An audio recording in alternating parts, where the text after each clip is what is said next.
تقول إنك تحبني، تقول إني غالي عندك، تقول إنك تعزني. أي معزة وانت خليت فيها شيء؟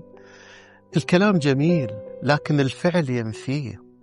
المشاعر، المحبة، الود، المعزة لا تطلب، تمنح من خلال تعامل دون طلب.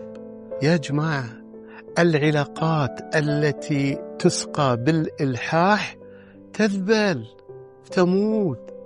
وأكره شيء أنك تتلقى مشاعر مش خالصة وإنما من أجل إرضائك، تستشعر كأن الطرف الآخر قاعد يعطيك إياها لكن دون حب. وأنا آسف، هذا لا يسمى اهتمام، بل تسمى مجاملة، تسمى تخطي مشكلة، تخطي عتاب.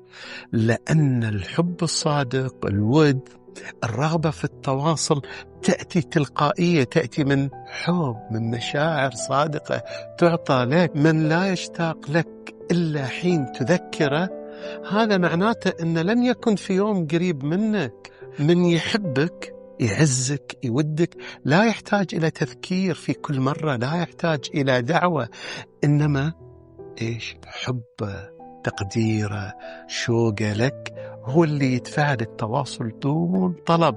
في النهاية لا تصطنعون مشاعر، كونوا بحقيقة مشاعركم. فمن حقكم الرحيل، من حقكم عدم الاستمرار.